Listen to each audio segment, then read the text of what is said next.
L'orientation scolaire, une véritable galère pour les familles. C'est ce qui ressort de la première étude menée sur ce sujet dans le Val d'Oise par l'UDAF, l'Union départementale des associations familiales.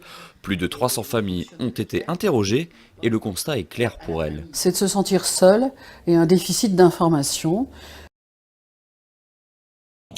On revient chez nous avec encore une réunion au sommet en ce moment même à l'hôtel Matignon, cette fois pour parler de la campagne de vaccination contre la grippe A. Les moyens seront renforcés comme le souhaitait Nicolas Sarkozy.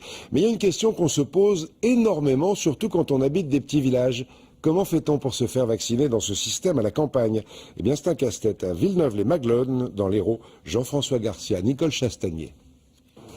À Villeneuve-les-Maglones, tout le monde parle bien sûr de la vaccination. Il y a ici un taxi, des pharmaciens, des médecins, mais voilà, quand les convocations arrivent dans les foyers pour se faire vacciner contre la grippe A, galère, il faut se rendre à Sète, à 20 km du village. Bonjour à toutes et à tous, mesdames et messieurs. Voilà, donc je me présente, Charles Duclos. Je vais vous présenter aujourd'hui une vidéo assez spéciale.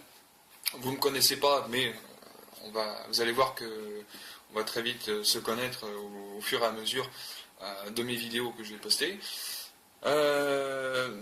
J'ai décidé aujourd'hui de mener un combat, et oui, un combat pour défendre une cause, celle des jeunes en galère, des gens qui ont du mal à trouver du travail.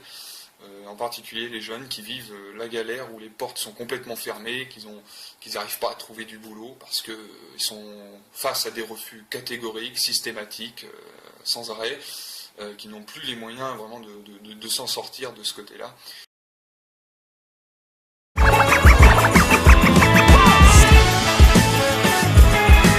Du coup, la précarité, c'est pas de pas avoir d'emploi stable, de galérer que des CDD tous les 2, tous les 3 mois, de pas trouver de logement, d'être en galère de logement, de pas avoir de titre de transport continuellement, d'avoir des transports super chers, etc. Voilà, je pense que c'est 3 choses principales. C'est ce qui forme aujourd'hui la précarité pour les jeunes.